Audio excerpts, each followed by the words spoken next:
you have to recognize there's many different ways of exercising leadership. Probably the single most important thing is to find a model that keeps you authentic. Yes. You get caught out very quickly when you're trying to adopt a leadership model that is just not you, behavioral patterns that are just not you.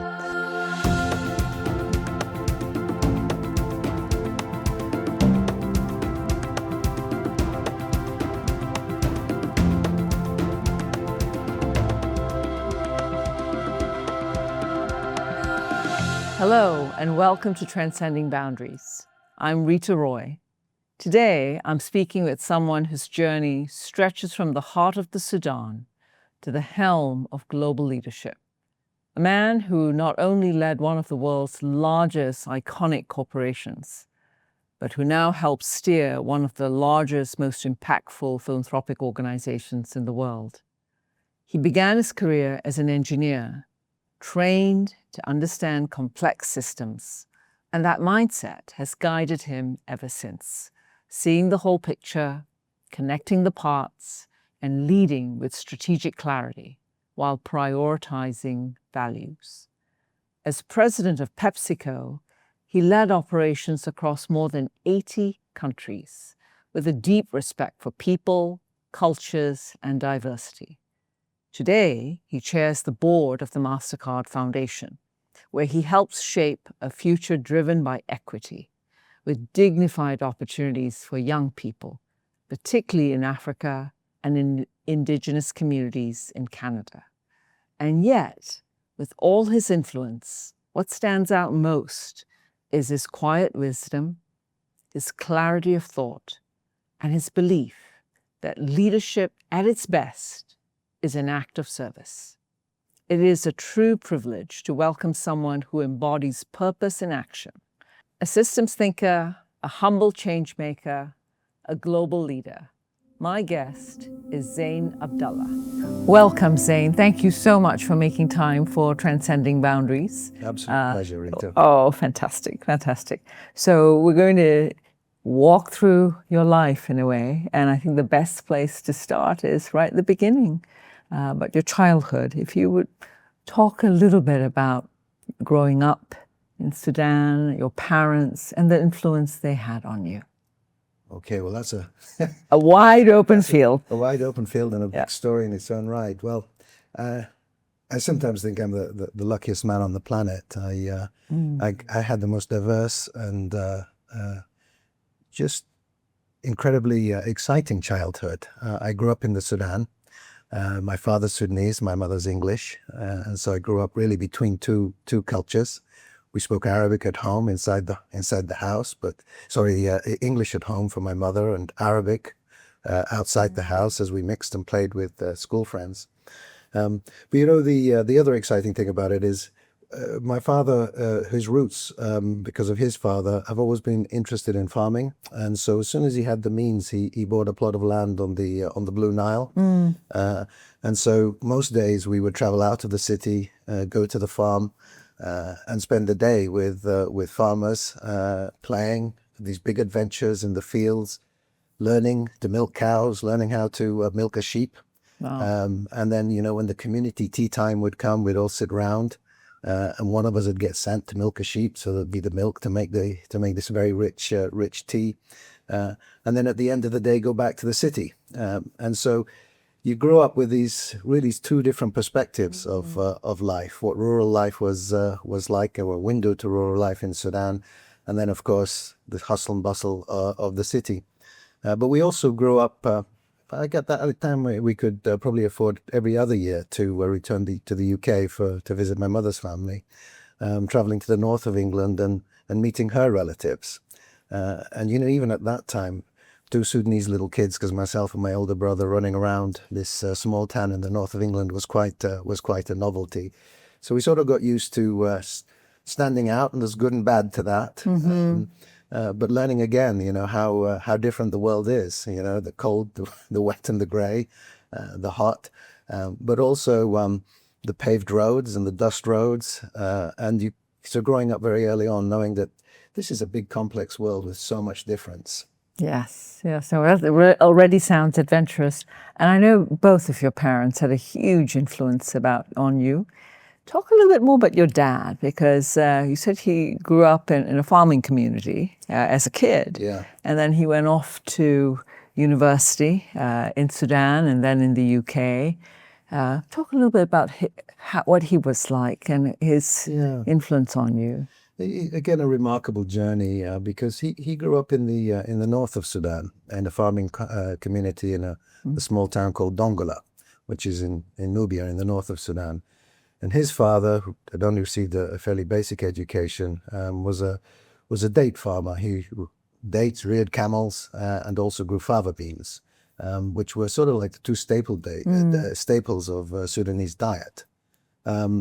Very large family, lots of brothers and sisters, but he was the first to be educated, and that was not easy because the nearest school was across a big stream, and he said he used to have to ride the donkey and cross this stream to get to school every day.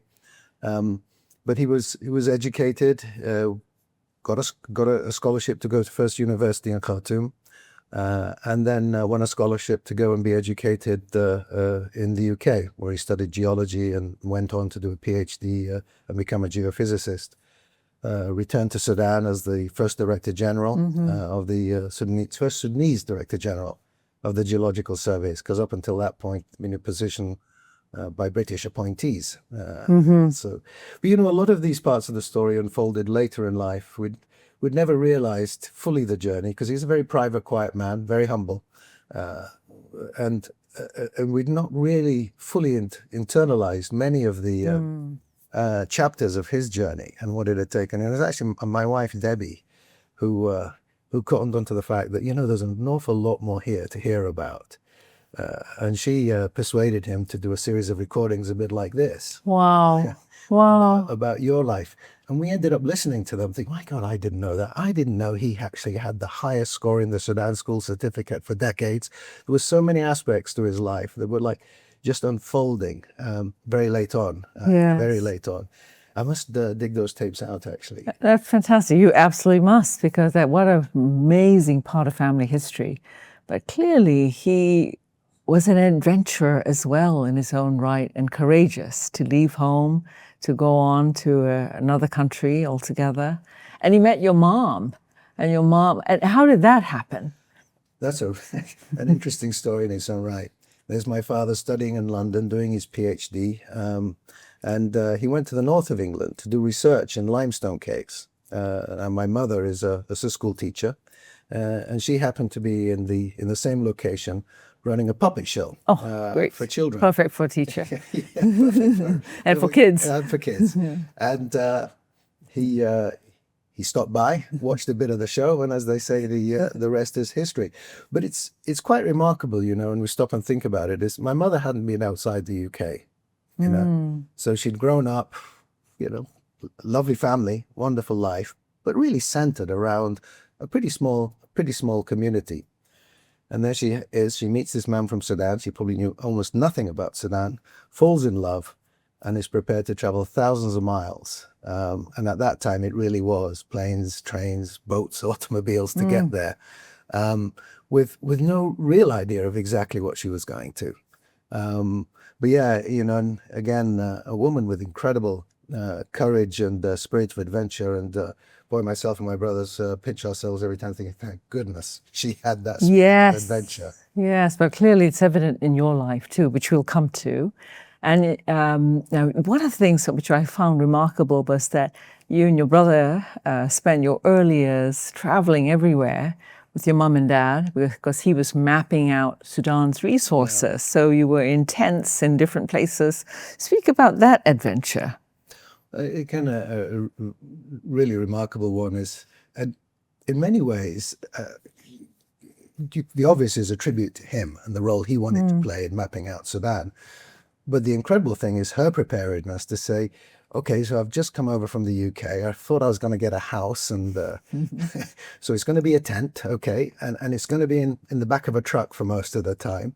And the kids' schooling is a question mark.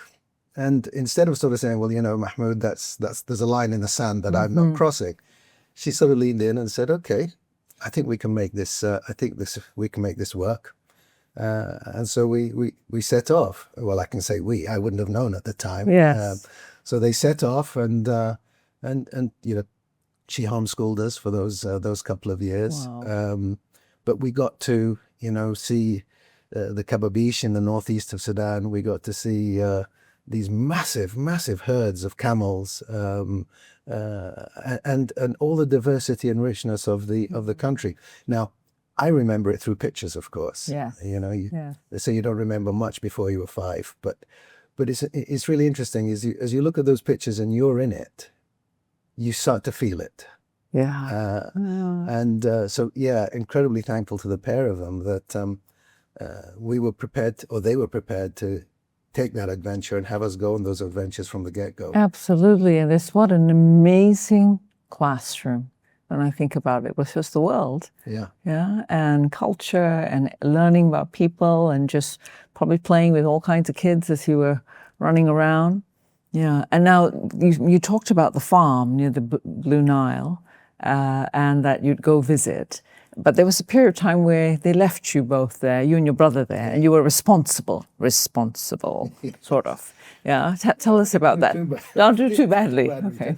It was sort of like one of those lessons in early lessons in life, where when the first few times they left us, there was a budget and somebody to sort of take care of us, and then as we got into our early teens, my father decided that they could leave us with the cash flow of the farm as our income stream and the thing to manage, and it really was a pretty early lesson in, okay, we can sell the eggs and we can get good cash for that, but then we've got to buy this and we've got to pay that, and it was a fantastic experience, but also one in which you understand the balance between freedom. We thought it was just fantastic, well, because the cash flow was pretty good compared to our expectations, but also responsibility. Yes. And the fact that when my father came back, we'd have to account for everything. We'd have to show that the farm had moved forward, and that what the farmers needed for the new crops and for the new batch of chicks was all in order. So a fantastic experience. And we thought we'd done the deal of the century whilst they were. We really thought we'd nailed it when this one donkey that we'd sort of been trying to teach to jump. Donkeys don't jump, but we persevered and we eventually got this donkey to jump. And we managed to get a deal with one of the neighboring farmers to swap our bicycles for this donkey. We thought, wow, we're getting 2 of inert bikes and a jumping donkey. And a jumping donkey. Yeah. And so when my father came back, apart from sort of presenting the accounts, we very proudly presented this donkey, we own. And he called him Dahash.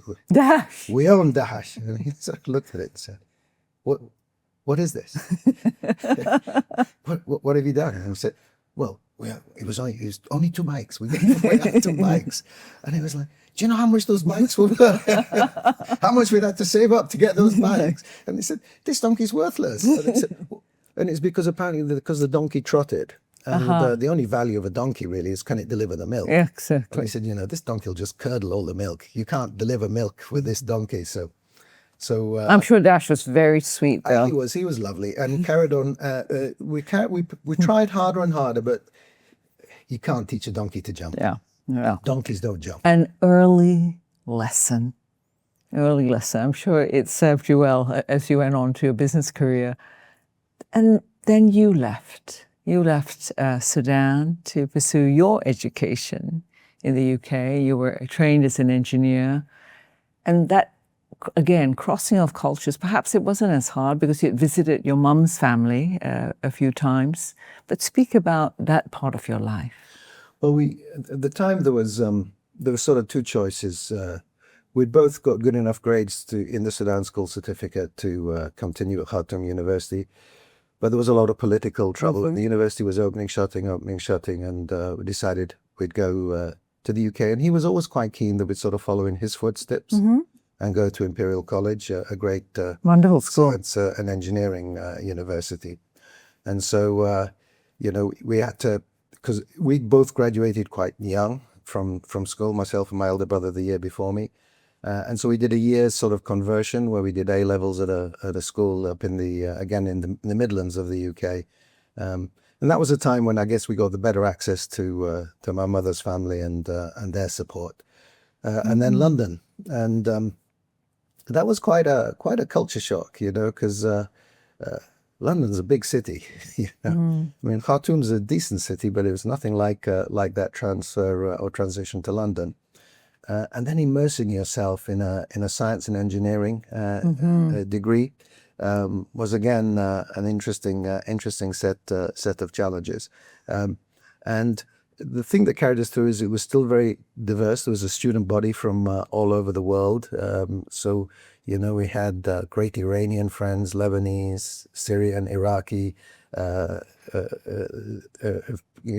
quite a few friends from Central Europe. So a wonderfully diverse network of friends, but quite different again in that, in your childhood you establish deep friends that are going to be there for life.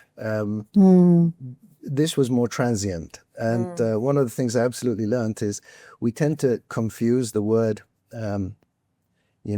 acquaintance with friend, and you realize that you have a very wide number of people and sometimes we call friends, but they're part of our acquaintance group, and then there's those handful of people who are true friends, and they're people I stayed very connected to, and still what I would call my friends today. Yeah, and they're largely from Sudan. Yes, that's remarkable. And in that time, it's, you think you're a young man going through an intense course of study, new country, so many things are percolating your mind. And then you start to think about your career and where life is leading you next. Were there people who influenced you? Perhaps a professor? What opened doors for you? The first thing I say is my father was incredibly open-minded. He left it to us. There was pretty clear he had a picture in his mind, and the picture in his mind is the pretty typical story. Is you get an engineering degree, you come back to Sudan, and you open your engineering consultancy workshop, whatever it is. But that is sort of the plan. He was, I think, keen for us to be private sector, based on his experiences, but he was very light touch, and he always just fed in sort of almost questions rather than providing any sense of answers. So here's the things you might think about. My mother was exactly the same. My father was quite private and quiet. My mother was pretty outspoken. And so you can see what she wanted to do, but she struggled more with it. She was a little bit more, I think. But both of them were very, very centered on making sure that we considered lots of things, but that we made choices. And I always remember him saying, just remember, you will make the choice, but you will live with it. Okay. And so it has to be your choice. And I did the classic, pros and cons, and decided, well, I'll punt the idea of going back to Sudan, because what I really need, and what university degrees and all the education in the world doesn't give you, is real life. You've got to find that thing that converts all of what you've learned into experiences that then make you a really good engineer or a really good manager or whatever else it is. Pure education doesn't do that. And at that time, I felt, well, look, an established company or enterprise in the UK is going to give me better learning and development than just starting my own business as a young engineer. I could make it work but would I have really learned all I could learn? And so looked at a series of the classic management trainee companies in the UK, and obviously a science and engineering degree steers you in a very traditional way. You should look at the oil industry, you should look at the space and engineering industry, and yet I came across this brochure for Mars Incorporated, and the thing that struck me about it was we're gonna essentially, not in their words, but we're going to teach you to be a really good manager and a really good human being, is sort of what they were offering. And it was all about this grounding in diverse experiences. It's about moving between different functions. It was about trying to understand what makes up a whole enterprise. And of course, the risk was it didn't sound like it was describing an awful lot about I was going to make you a great engineer. But it was still very appealing. And so I joined Mars with the idea of I'll get a couple of years experience there and then go back to Sudan. The trouble is life takes over. Life takes over. And I ended up getting just so many different opportunities at Mars. I mean, in my time at that company, I worked in nearly every function. Never in research and development, which is a good thing. But I started in engineering, I worked in manufacturing, I worked in sales, in human resources, in marketing, and ended up as a general manager. And it went like that. Of course, the other thing that happened is I met my wife. Yes, you started the first week as interns in different places. We both started as these management graduate trainees, her in production and me in engineering. And and then grew up together. And grew up together. What a wonderful thing. I can already see the thread from that childhood traveling all over Sudan and this great exploration of life and the world come together and all the diversity in it. And it seems like you just embraced all of it. And that's really come to characterize your love for many things and also how you travel across multiple boundaries, which is amazing, really amazing. You know, when you think about all these experiences starting to shape your leadership, even before you recognize and realize it's shaping your leadership, are there a couple standout stories or examples or encounters or even conversations with people, whether it's your mom to people in the workplace, that really started to help, when you look back, define your own style of leadership, your own approach? Yeah, I'd probably highlight a couple of things. You know, there's many, Rita, but maybe highlighting, and this is looking across a period of time. Yes. Two things. One was the start. You know, did this training program at Mars, and then if you have potential, they really do throw you in at the deep end. And I thought I was going to be a technical engineer and do control programming. And they said, well, you should probably learn how to manage people.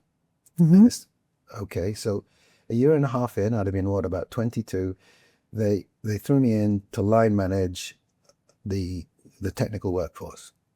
So there I was, this young Sudanese now with all of these well-established British technicians, engineers, electricians, and I had to line manage them.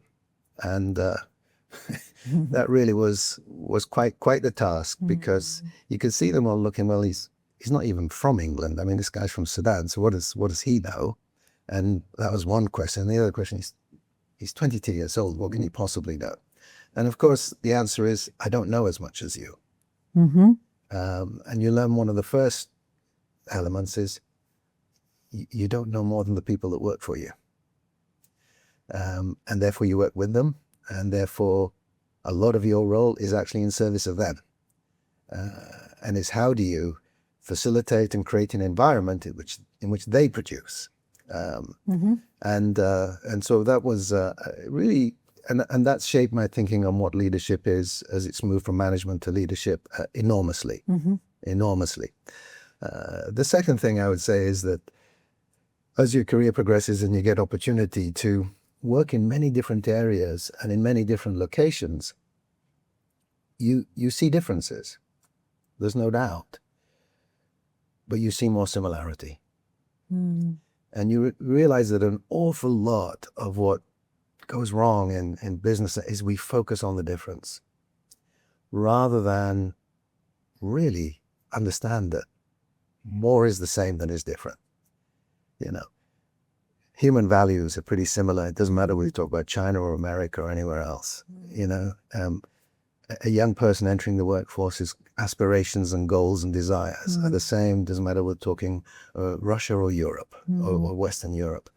And yet we're always built to think that there is some... Now, there are differences, of course. There's differences in culture, there's differences in belief, some of the belief systems, but that typically influences execution. You've got to be aware of them so that you can, meet the right hurdles on respect and tolerance and all of those things.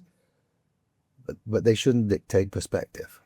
And again, it's been just an incredible learning for me. And even down to when I used to look at our traditional cultural training, nearly all of the cultural training was about the difference. And you think, well, why don't we really spend an awful lot of time talking about what's the same? What can we lean on and what do we share? Yeah. And that, there's many things we can talk about on leadership, but those two things really, I think as I've grown and developed, influenced me enormously. Yeah, that's a very powerful lesson, particularly today in the world. So many people have this view of business or large companies, big corporations, they carry a mental model about what leadership is like in these large organizations. That's about power and drive and bottom line, which obviously it's an extremely simplistic view. And there are probably legion of examples or forms of leadership. But these are very different worlds, to travel in large organizations, which are, in a way, countries unto themselves, countries unto themselves. And, given your early experiences of learning to recognize that the people who lead you are the ones who actually work with you in so many ways. Yeah. And yet navigating that in large companies as you have, and today even in boardrooms, how do you keep that balance and stay who you are and still influence? For a start, you have to recognize there's many different ways of exercising leadership. Probably the single most important thing is to find the model that keeps you authentic. Yes. You get caught out very quickly when you're trying to adopt a leadership model that is just not you, behavioral patterns that are just not you. In many ways, one of the flaws that companies make is that they identify what they call development needs, and then they say, we're going to train you on that. And well, if it's a technical skill, yes, but if it's behavioral and part of your makeup, you're unlikely to change it. And what we'd be far better off doing is getting a return on putting emphasis into helping people leverage their strengths. And so pretty early on, I've come to know an awful lot about who I am and who I'm not. And, I've had feedback and at times that says, well, you need to be louder, more assertive, more. And it's like, well, I'm not going to be those things. I'm unlikely to be good at those things. I'm pretty good at listening, facilitating, trying to find common understanding, alignment. Those are my strengths.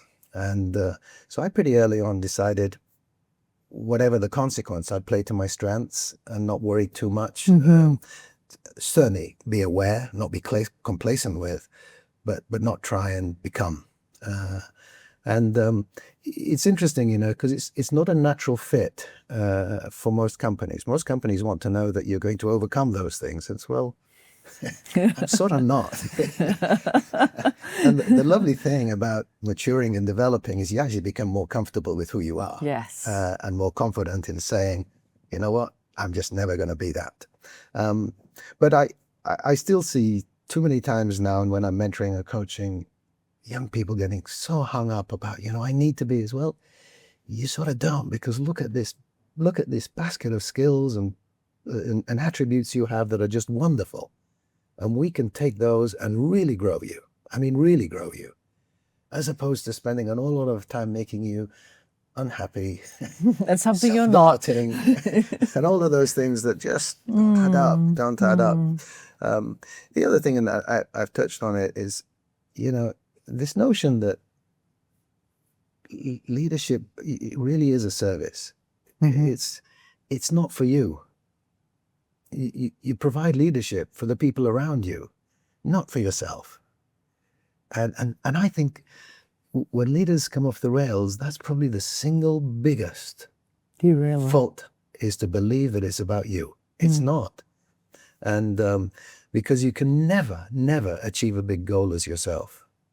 And you ask that question of anybody that agree, and yet you release them, and ego and all these other things come out, and and and it's like, no, it's the group that are going to deliver this. And actually, it may even be influenced by people you can't see, that aren't even in the room. Maybe the people that are going to derail or carry this to success. And so this notion that leadership has to be service to a direct and indirect community of people that are going to get a big task done, I think is misunderstood a lot of the time. And when I look at polarization, even in the world today, we see it's because leaders become self-centered rather than in service of the communities that they're responsible for. Exactly. That's powerful. You've had to live, not had to, but and also chose to live in many parts of the world throughout your career. So once again, that adventure of experiencing such diversity, the richness of what the world has to offer in terms of culture and people and traditions. Are there places in the world which you think are kind of emblematic of what when you think about the world and bringing up your kids to learn to love and embrace, the goodness in this world and the richness in this world? Are there places which have left a mark on you and shaped you and your thinking? Yeah, we've as a family, we've traveled and lived in many different countries, and Reeta, there's been highlights in every single one. Debbie and I have always sort of looked back and said, we've not had a bad assignment anywhere, because everywhere there's been something that has been rich in terms of perspective, growth, challenge and stretch for the children. Yasmin and Layla, as they've grown up, they've had to make these changes, and they've learned change as a result. So just the very fact of moving has been a blessing in its own right. But we were very lucky in that their very young years, when they were born, and those sort of first 7 years of their life was in Dubai in the United Arab Emirates. And it's actually, not by design, that's just where career took us in the first instance. But when I look back on it, it was like a melting pot of the world. They met people from all over the world, East and West. And I think that was just fabulous. And then we were really lucky in that several other places, we went to Brussels, we went to Geneva. And in each of those places, because of either the corporate world or the United Nations, Geneva was fantastic. It was a little bit like Noah's Ark. There was two from everywhere, and so they grew up playing and learning and challenging and debating with kids from all over. Now, the downside is it's given them this notion that they live in the world, which is great, but they're restless and they they never want to stay in one place. But it was just a fabulous opportunity, and it influenced me a lot later on when I was looking at whenever we come to relocate people in a big corporation, we tend to ask all the career questions, and and then we try and get them to sell it to their family as this is a good thing to do and move. And I suddenly think, this should be a compelling decision for the family because of all those reasons. Yes. This is so the proposition is not you're going to go and do this engineering job in XYZ. The proposition is your family are going to grow and learn and develop and that's got value that's so beyond what we can give you just within the four walls of our organization. And so we started to do that. We started to always look at the lens for moving people around in a much broader context than just their career. No, I'm so glad you brought up your kids and family. This incredible growth that you've had personally and professionally. And obviously you play multiple roles. You're a dad, you're a husband, you're a leader. How did you find, I don't know if balance is that right word, but that flow of enabling the family, being with them and enjoying them, and at the same time enabling your career and learning and growing at the same time. What was that flow like? And 'cause it's something so many young people struggle with. I know, and rightly so. The fact that you struggle with it is actually a good thing, because you're thinking about it and trying to work it out and get the right balance, and it's difficult. It's almost impossible to get the perfect balance, and you will always look back and think, did I miss something this? And but you make those choices. What I would say though is that the what all these moves and all of this growth and move has been as rich for them as it has for me. But most importantly, it's made us one of the tightest family units you'll ever come across, because the one constant has been us, the four of us.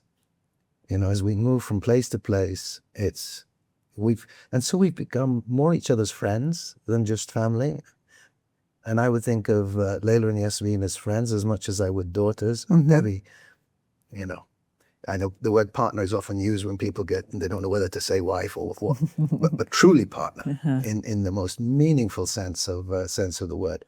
You know, we've got this thing called we've got a WhatsApp group between the four of us called the A-Team.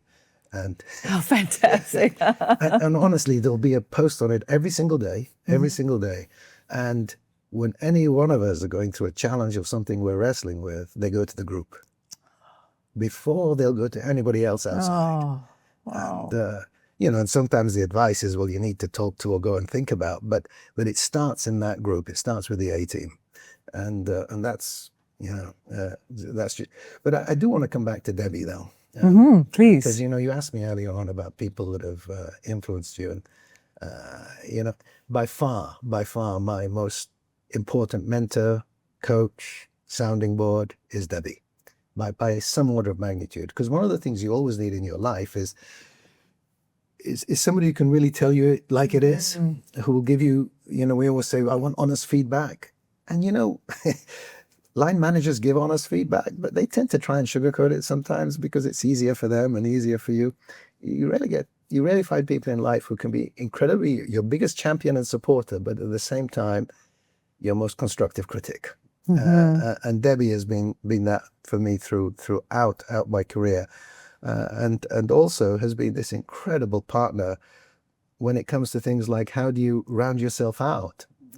A small anecdote, if I may. Yes. You know, when I retired from PepsiCo, you know, we had the usual celebration, and everybody standing up and saying very nice things. But they gave me a book with comments from people all over the organization, and obviously all of the leadership and executive team and the board and goodness knows what. But the thing that was most rewarding was these comments from people who we could hardly remember. We'd probably met once in our life. And because we used to run these, you know, reward schemes for Salesforce or frontline operators, and we'd have a big party for them in New York and fly them in from all over the world. And there were comments from people that, you know, I was sat with the XYZ dinner, and it was always Debbie. Debbie said this to me, and I was like, my goodness, we've met this person once in our life, but she could touch them, and I used to watch her at these events, and this ability to just connect with people, not ask them, oh, where do you work, and then we move on, but where do you really work, and what do you do, and why did you choose to do that, and what's involved in doing that, and I learned to do that as a result, and it was only these years and years later I understood the real value of it. These are people who you touched and energized and motivated in a single event, in one touch point. And it's something I've carried forward, but it's a gift she's given me. That's powerful, because it's not just about the deep sense of connection. It goes to the point you made before, that there's nothing really different between us, but there are many similar hopes and aspirations, and it's a deeper connection. And it's also about being that genuine interest in your story and what's brought them here. So that's a powerful gift. And quite often she'll come back to me and say about people inside a leadership team is, do you know, so-and-so's done this and had this experience? And you feel, well, that doesn't appear on any of the company resumes. And you think, well, what? And then that just lodges at the back of your mind where you think about somebody who could do some tangential project that steers something. It's back to this thing about, do we ever really encourage people to bring their whole self? And do we really understand the full package of skills and strengths that somebody brings? Because we compartmentalize it into our enterprise, rather than think, well, way beyond the walls of our enterprise, who is this person? And it's so important if you're going to get, if you're going to maximize contribution, but also maximize reward to an individual. Absolutely. And a life of just deep satisfaction. So if I may, I want to come back to your career. I mean, you've had you led an iconic company, an iconic brand as the president of Pepsi. And yet there was a moment when you thought, I could just keep going. But maybe I need the world to slow down a bit and I'm going to step off and do something completely different. For some people, that's just insane. Why would you do that? Or seems so radical. What was the thought process and where were you in life? And when you think back to that, because clearly you've gone on to have another storied part of your life and career and influenced so many. But that seemed like such a pivotal moment. Yeah. It really is, and they're the hardest decisions you almost in a working life context you ever make. There are harder decisions, but there's always a reason to keep going, and when there's the next shiny thing, you can really just stay very focused in a very linear and narrow context. And one of the things that Debbie and I have always had this conversation on is when you look back, what are you going to think? Are you going to think doing more PepsiCo or going and doing something in another company as a CEO and chairman? Is it not? Are you going to look back on that and think that was completing? And you get to the point where you think, well, actually, no, it's just more of the same in a way. And am I going to feel satisfied with the maximum contribution I could have made? It's hard because it's so easy to put those decisions off. He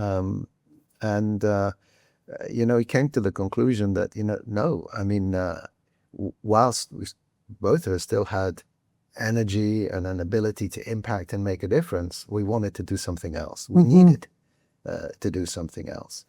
And so, and people do think you're mad. I had board members telling me I was absolutely insane. Because they kept asking me, but so what are you going to go and do? And I said, well, I don't know. Well, therefore then you're really insane. Why don't you stay until you know what you're going to do? Because I won't know what I want to do until I go. And it's like a chicken and egg type conversation. Anyhow, in the end, you just say, well, look, it's an important choice, a personal choice, and I'm going to make it, and I'm going to make it. And so, and then you get lots of advice and you get lots of people telling you now what you should do once you stop.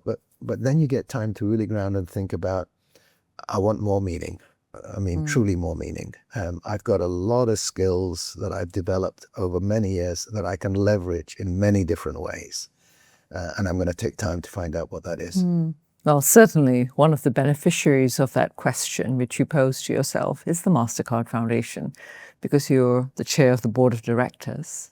And you've been, again, in a way, it's like a complete circle because it's about championing the part of the world you love, Africa. And it's a return to people, the diversity of a massive continent, the promise, the potential, and all the exciting things that are already happening here. So when you bring it all together, I think there's clearly huge purpose. But that decision, in terms of finding that, because probably when you made that decision to leave that corporate life, to seek something else, and to create that meaning, because I think we all create meaning in our lives, that path which we're so fortunate at the foundation. You led you to us and us to you. How do you describe that thinking? Because it wasn't overnight. It was organic to a large degree, but it was very, very clear in your mind that this is one of the most important things you would contribute to. You know, I think you started the question, Reeta, with the Mastercard being a beneficiary. You know, I'd turn it and say I'm a beneficiary of the Mastercard Foundation because it's what I was searching for, and it provided an answer. I do want to go back a little bit in time, and back to, you know, when you make these decisions, what influences you. And I remember from a very early part of my childhood, listening to one of the few times I heard my parents arguing, and it was because my father had turned down a job to go to be based in the US and do a high-profile role for the United Nations, and my mother was, you know, we're going to stay here, and you could have gone and done this high-profile job in New York, and I remember him rationalizing it too. He believed that the right thing for us was this diverse upbringing in Sudan rather than going to the US. But, and a very important but, you know, wherever life took us, he wanted us to have an affinity to Sudan and Africa. And, you know, he said, if you're going to get educated and have a capability, then, and wherever people end up in life, they need to feel they're going to contribute back here. And so he wanted it at least to be grounded in Sudan and grounded in a sense of belonging to this continent. And so that was the back of my mind all the way through my career. You know, as you grow and you get these much bigger roles in big corporations, it does not become viable to come back and pursue a career in Sudan. But always at the back of your mind is, but how can I contribute? What can I do? And you do things like you mentor and try and coach and help students, and you feel good about that, and it is productive. It does produce and help, but it's not at the scale. And so I then started to think, as I stepped off PepsiCo, what I could do myself, and then had this call from Heydrich about the Mastercard Foundation, and you thought, well, I could do something at scale, or at least I could become part of a team that is doing something at scale. And then it's a no-brainer. Yes. You know, I met you, I met Jim, and just hearing you describe the work of the foundation, I did talk long and hard to Debbie about, can I really contribute to this? What can I do? And I was questioning myself about how meaningful is a board role? Does it really help impact? And we had good discussions on that, and yeah, decided that absolutely. And of course, since then it's become, you know, and I tell all my other boards this, that if I have to choose one thing, because they all ask me, do you have time? And I all say, well, if I have to choose one thing, it's going to be the foundation. And it's better to tell you that up front. I will do everything I can for you, but if I ever have to choose one thing, it's them, not you. Nothing like unvarnished truth in a way. Yeah. But clearly, when I look at your leadership in terms of how I've experienced it, you create an environment when you walk into a room, and certainly at the boardroom, you create an environment for real listening, for engagement, space, for others to share perspective. It's so clear you're in service of, and yet that, I don't know whether it's just the brilliant mind come through the gene pool of starting with your grandfather, who you said was so sharp and discerning, or that engineer's training, which is able to quickly distill, pull apart a problem, distill the pieces, and put it all back together and reconfigure it after listening to all of us. But we clearly learn and benefit from that. And you do it absolutely without any tinge of ego, but really in service of the greater good and the problem we need to solve so we can advance and create more opportunity for people. So that's something I just wanted to call out. You've also spoken so much and so eloquently about the real contribution the continent makes to the planet. And whether it's from climate change to the workforce to peace and stability. Would you say more about that? Because it's a perspective certainly the world doesn't get the benefit of. Yeah, I mean, I was very motivated to join the Mastercard Foundation because of the affinity to Africa, but also because of its focus on Africa. I believe we are really contributing to making this a better planet. When I talk to people about our focus on Africa, their immediate reaction is, of course, a charity should focus on Africa because Africa needs help. And it's like, well, yeah, but you need Africa, is the simple truth. This planet doesn't work without Africa. We all see these 20, 40, and 50 goals, and those goals will never be achieved without Africa not having a seat at the table and being part of the solution, an equal part of the solution. And across many dimensions, we know the obvious ones. I mean, the mineral wealth of Africa is well told. But you touched on the other one, the talent. I mean, the youth of Africa are going to be an incredible force for good in the world so long as we nurture and develop and make them part of that economic growth engine of this planet. We are the biggest carbon sink right now. And if we don't do it right, we'll become a big contributor like everybody else. Right now, we're helping them. But we have to develop the right way. And the world needs us to do that. They need us to carry on helping, but also develop responsibly. And then, you look at how the world ultimately will need to feed itself with nutritious foods.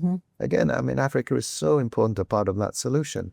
Our arable land, our diversity, our biodiversity and diversity of crops and potential crop production. I mean, and I could go on and on and on. So, Africa has to be part of the solution. And Africa also, though, has to have the self-belief to be part of the solutions. And that's why, again, one of the elements of the foundation, which is focused on youth in Africa. And we see it all the time. I mean, the self-belief in the young people we are serving today. I mean, you see it every time you go.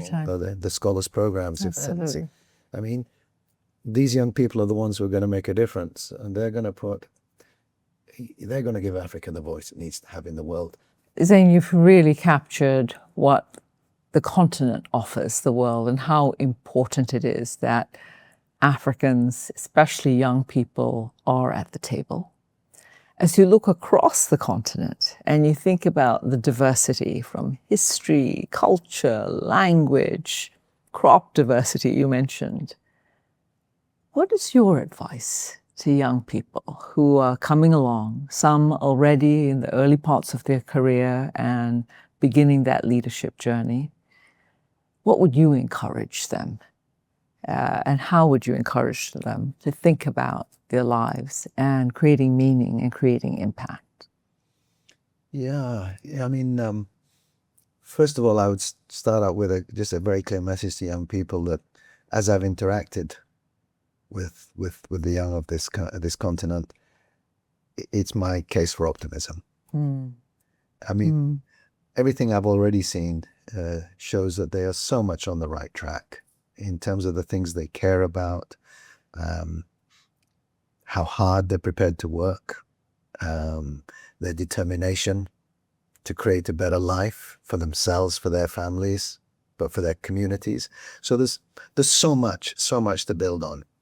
I would say a few things. First of all,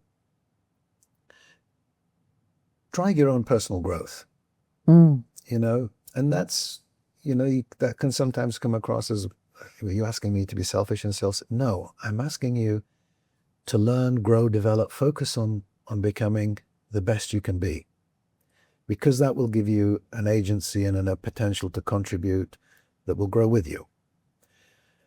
The second is, as you're doing that, always maintain a sense of purpose. Always have some sense of what will meaning and fulfillment be for you down the road? Because as you build your skills, as you build your agency and your voice, you also need to build broader learning and a network of understanding that goes beyond just the linear. Another thing that goes with personal growth that I would just encourage you all to really, really internalize is be prepared for adventure. Don't think linearly. The most exciting development typically comes from things you've not thought about. And just be up for that adventure when it comes, and grab it and get everything you possibly can out of it. And then, of course, the other thing is think expansively. And I think that's important for you as individuals, but it's really important for our continent. We need the people who are going to think way beyond the boundaries just of their own specific community or country. We are only going to really rise to the occasion of solving for Africa, not on a purely country-by-country basis. You know, we obviously need to make our communities better, our countries better, but we're going to be so much stronger collectively. And we need to think about where opportunities are going to come across the breadth of Africa, not country by country. And I feel we are, as I look towards our young people, most of them I talk to now would talk way beyond their specific geographic boundary. And I think have a heart and a determination to really impact the whole continent. And that's a case for immense confidence in them and our future. But if I come back to the one thing, it's just be prepared for a big adventure, take it, grab it, and make the difference through that adventure. That's powerful. From the man whose your whole life is adventure and has been adventure. So thank you. Thank you so much for sharing about yourself, your family, and about really how we discover who we truly are and the contribution that we can make. Thank you. Thank you, Reeta. Thank you. From the vast expanses of Sudan, where the seeds of humility and discipline were planted, to the towering boardrooms of global corporations where he led with clarity and conviction. From a young engineer learning to solve problems with precision, to a global leader guiding systems with wisdom and heart. From driving performance at one of the world's biggest companies, to championing equity, education, and opportunity through the Mastercard Foundation. From embracing adventure to shaping leadership with purpose. Zein Abdalla's journey is a story of insight, integrity, and the courage to redefine what leadership is all about. He reminds us that true leadership is not about holding on to power, but knowing when to pass it on. Not about commanding the room, but about listening deeply to those within it. Zein Abdalla continues to transcend boundaries, inspiring a new generation to lead with intention, humility, and hope.